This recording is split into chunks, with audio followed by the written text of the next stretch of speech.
everyone, and welcome to the Kong Summit.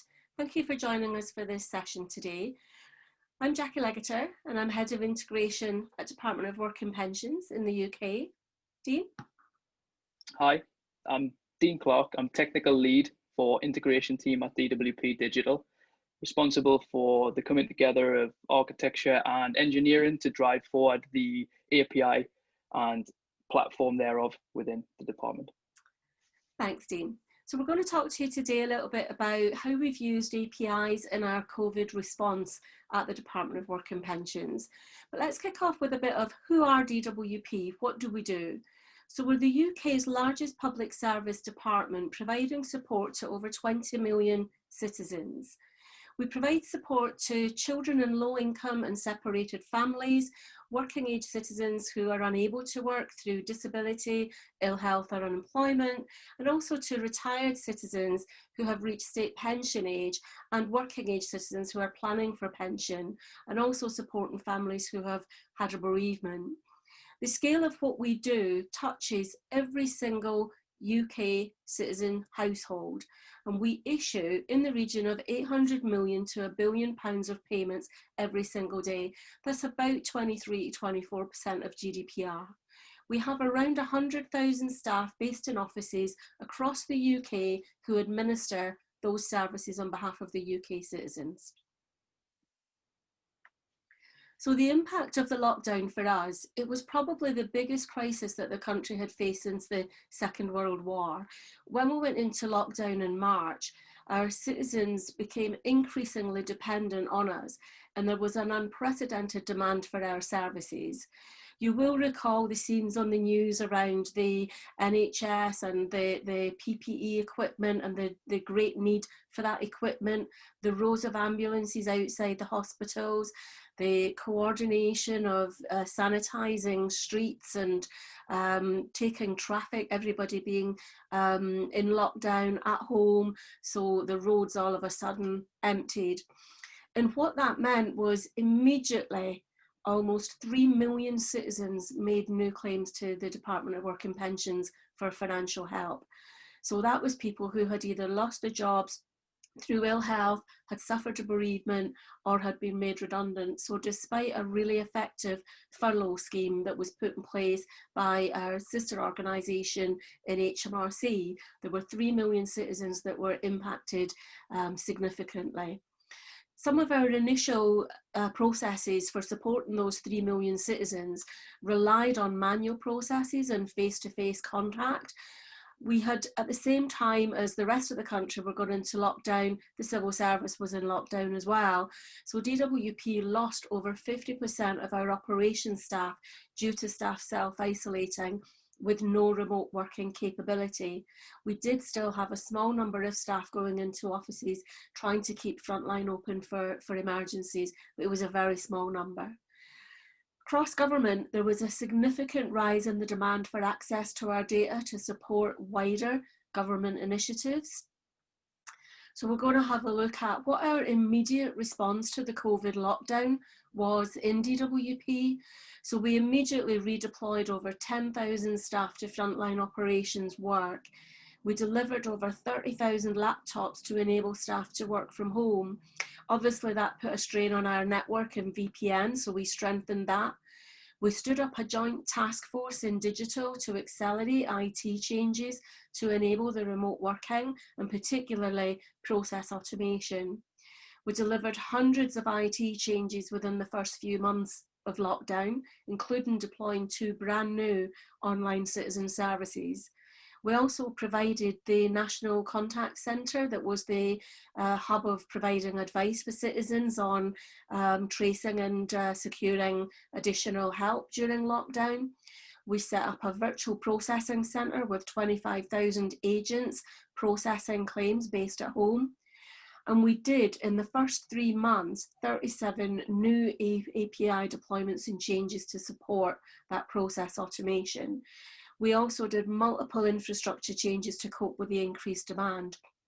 It was quite an unprecedented time in the civil service as well as in the country. But recognising we have to be there and we're there to support our citizens, we're going to talk through just 3 areas where we used APIs in particular to drive those citizen outcomes and help those 3 million people that were knocking on our door right at the start of lockdown. So initially, you will remember the whole toilet roll saga. I think it was global. And certainly in the UK, what we saw was the supermarket shelves were emptying. People were panic buying rice, pasta, everyday household goods. We also saw a shortage of supplies, so particularly computing equipment that was being shipped in from abroad, and also the PPE kit to support the NHS and the vital kit that was needed to stand up some of those Nightingale overflow COVID hospitals. So all of that logistics needed hauliers. We needed the HGV trucks on the road, but like everyone else, a lot of the HGV drivers were self-isolating or indeed suffering with COVID symptoms. So we saw a drop in the number of drivers, but again, an increase in the demand on putting trucks on the road. So we already support our sister organisation in the Driver Vehicle Licensing Authority, who approve HGV licensing, and we provide support to them by helping validate the identity of the driver application. So it was an API that was already in play, but the demand for the use of that API increased hugely. So because we had a good, strong gateway in our production environment, we were able to control the throttling on the gateway and could safely increase the demand and the throughput confidently, knowing that we were still protecting the back-end systems that was coping with the demand of the additional 3 million claims. So putting trucks back on the road were at the forefront of increasing the demand through that API. Dean, do you want to just talk a little bit about how we did that and how we managed that scalability? Yeah, thanks, Jackie. So yeah, as Jackie mentioned, that the demand was unprecedented. We've seen an incredible strain on our services, and we have to emphasize how important elasticity was during this time. So within DWP, we utilize Kong Community Edition as our central strategic API solution, and it's hosted in AWS. This critical piece of infrastructure proxies all of the traffic within DWP. That's including information coming from within ourselves, so other delivery teams who want to utilize data about a citizen.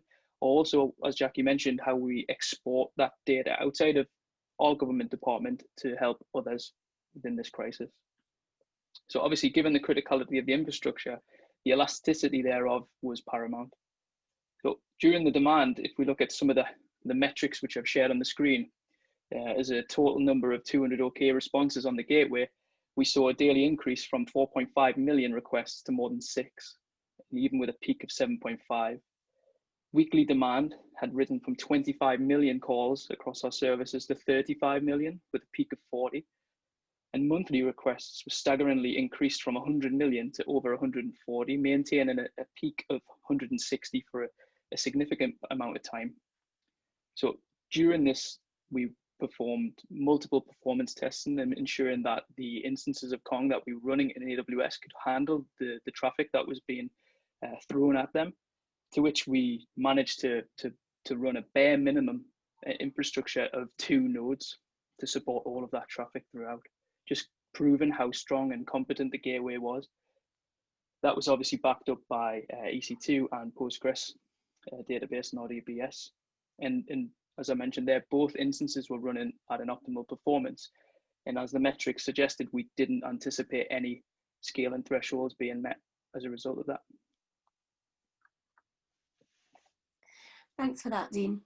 So the second area where we used APIs that was really critical to serving the citizens was in our universal credit benefit. We had an increase of 2.5 million new claims came in within the first 3 weeks of lockdown. So these were people who had effectively become unemployed and needed some financial help.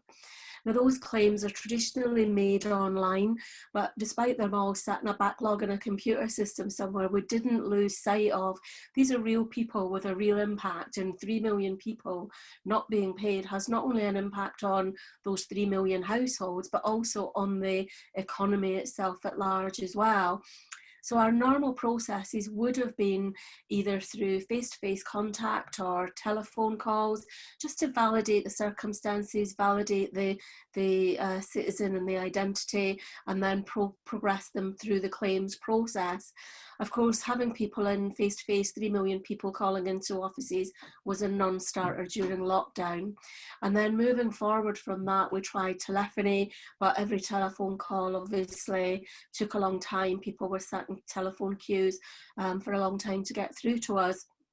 So we introduced a couple of new APIs that enabled us to automate that start of the process and enable the first payment to safely be released with minimal agent handling. So using some services that were already in flight but not exposed through an API, we were able to really quickly create the API, put it onto the gateway, and that led to the automation of the claims process that led to us interacting with the Citizen Online application, a little bit of artificial intelligence and APIs calling to the back-end systems, automating those processes that resulted in payments being made to all 2.5 million citizens on time. So during that initial period, we were really concerned about the impact on households of not receiving their payment on time, and also in terms of the banking industry coping with the high volume of payments. So it was really important for us to manage those payments through our normal processes in the normal timeframes and maintaining our normal key performance indicators. We were able to achieve 97% being paid within the normal KPI, which is about normal. That means that about 3% of that 2.5 million fell out of the automated process for some manual handling. So that API is now available.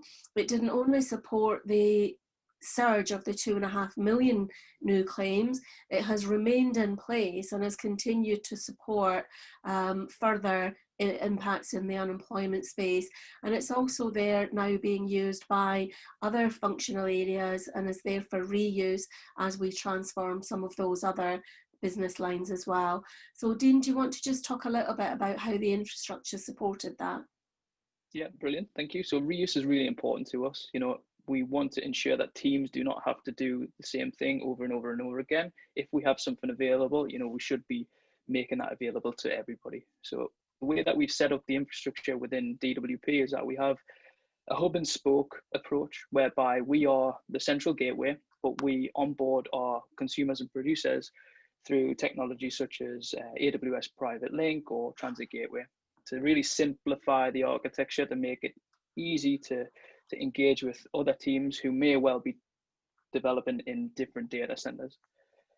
So onboarding is such an important thing for us to be able to do, and that discoverability piece is also key to the achievement of the goal. So if we are able to discover an API that is available for reuse, that means it's highly likely that a team will say that's the solution that we're going to choose. So us as the platform team want to provide that capability to ensure that teams know services exist and can onboard really, really quickly and seamlessly. So we enable shared access to reusable services as well. So we will deploy a service, and by doing so, it's available to other teams. So that could be a service that is external to DWP, or something that's, I don't know, like an address validation service that might or will be reused across multiple projects. So by having that in the central gateway and exposing it to various different producers, or consumers, we should speed up development and enable us to be nimble in times such as COVID. So we can also protect and throttle access. So because we had that visibility of people who are using our service, we had that holistic view of consumers. So we could look at the legacy applications or certain microservices that might need a bit more protection. So by doing that, we can apply global or the service rate limit and throttling. And as you can see, we're applying a multi-cloud strategy. So we have consumers and producers in AWS, Azure, and Google Cloud, all of which is communicating through our central hub and spoke deployment pattern. Thanks for that, Dean. So the third area that we're going to talk about that was really influential in our COVID response is working with external partners to support citizens in automation of medical reports coming into the department. So we have around 1.5 million citizens who cannot work due to health issues, and not surprisingly, within the first few weeks of the lockdown, we had a further 500,000 new claims to contend with. Now, traditionally, that would involve a citizen sitting down with a GP, being assessed as unfit for work, some medical paperwork being processed, and being shipped up to the office that handles the claim, ultimately resulting in a payment to the citizen. Obviously, seeing right at the start of that process, seeing the GP became difficult during lockdown, and we certainly didn't want to be transporting papers, not only because papers were a high risk of spreading the virus, but we wanted what HGV capability we had as a national infrastructure for supporting more high priority needs, such as delivering critical support services to the NHS and the Nightingale hospitals. So we quickly deployed an API that enabled some of our third-party providers to, obviously GPs switched to doing appointments via telephone, and we enabled the uploading of either a medical certificate or medical papers through calling an API, and we then connected that to some APIs in our robotics space that were able to work through those and process and do some initial sorting and processing, and then pass them into the relevant systems that drove process automation. So again, we were able to create a really high percentage of straight through processing through a mixture of our APIs touching with our artificial intelligence and robotics and system APIs. That for the first time we were using APIs to mix our new world and our old legacy world. So some of these payments were coming out of our legacy systems, hence the use of robotics that were mimicking keystrokes, but all driven through the API calls to generate payments to the citizens. So really demonstrating the power of transforming some of those front-end services, even though you're relying on some of the back-end services, and using the gateway in the middle of that, supporting that decoupling was really critical. Dean, do you want to talk a little bit about how we use the infrastructure to support that and what our key enablers were across all three of these 37? We've touched on 3 of the 37 use cases that we really drove through. Yep, thanks, Jackie. So what we found during this process were really enablers for us to achieve those goals that we've mentioned, one of which being to have the clear API strategy within the government. It is pushed at all levels, and it is a mindset change that has been accepted and adopted, that API communication and reuse is really going to help us achieve the best possible outcomes for our citizens going forward. Secondly, we also, we trust that a highly performant and trusted API gateway, such as what we're using now through Kong, is paramount to that, to enable us to achieve that volume of traffic in a safe and resilient way. We also promote a contract first mindset within engineering. So what we want to do is allow teams to have the autonomy and development time that they need in parallel without dependencies, but communicate and collaborate around a contract that could be used to define the service or contract, the solution that's being developed. The central developer portal to enable the discoverability is also a huge value driver for us. Having that central place where a team can look to see if something exists first before going away developing it really saves time in the process and delivering solutions. As we've seen, we had various services that were already available to DWP for other purpose that we were able to then repurpose to help during COVID. So it shows how quickly and how nimble we can be by taking this approach. Ensuring that the platform offers frictionless self-service is really important as well. So we as custodians of the platform want to make it really, really easy for producers and consumers to either publish their API or for consumers to come and understand what it is, try it, mock it, test it, and start using it in a safe and secure way. And the continued use of adoption of cloud native technologies is very important. We need to ensure that we are aligned to what our other teams or customers of our service are using. So does that include more gateways that might be closer to the resources that are being deployed in their cloud native stacks? All of this thinking is helping us to remain that one step ahead in the future. Thanks, Jackie. Thanks, Dean. So just moving on slightly in terms of our future strategy, which is really driving reuse and holistic citizen and agent experience. So we did have a good strategy, a good forward-looking strategy before COVID.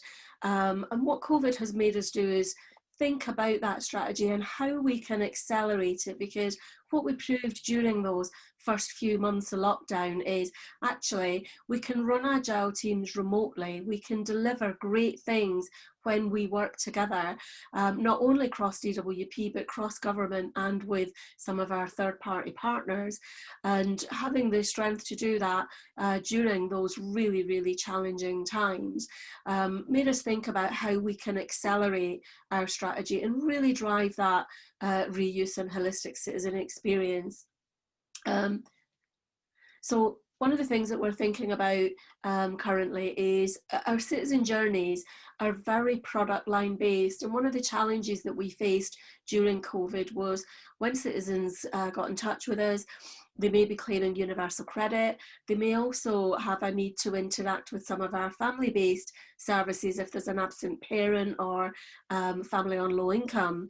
And our products are very much based around single service lines.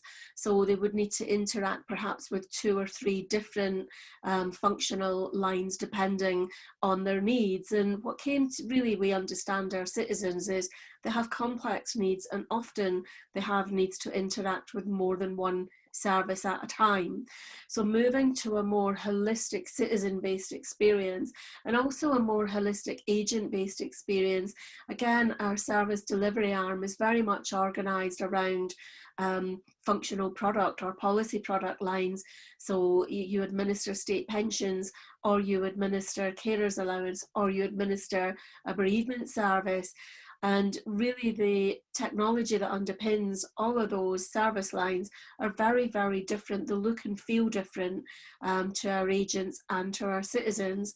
So we really are driving our transformation through building shared componentry and identifying the ability to submit an inquiry to the department, to submit a claim, to receive a payment, to receive a notification, to check a citizen details, all of those standard things that we do those in a standard way, and we have standard technology solutions driven through APIs and events that help us achieve that, and that we maintain the bespoke elements of the technical service to the actual business rules that surround that product line. So that's what's driving our transformation now, and we're really moving forward and accelerating at pace to make more use and work in a way that we started off through the start of the lockdown and COVID, and processing the claims really quickly and getting that process automation, but through a lot of shared componentry and not repeating building the same functionality within specific service lines. So Dean, do you want to talk a little bit about some of the enablers in our transformation? Yeah, thanks, Jackie. So as mentioned, COVID really solidified and validated the strategy. We understand how important it is to promote an API first, contract led, strong, robust platform that can benefit the whole of DWP and government. So to do that, we really plan to focus on that reuse first mindset, building things once, making them available, reducing the cost, expediting development of new services for citizens, fine-grained microservice development, true single purpose services that are being developed that can be reused, new ways of working around contract first as well. So giving the teams the autonomy and removing the impediments and the dependencies on development being ready at a certain time to allow people to be agile and nimble.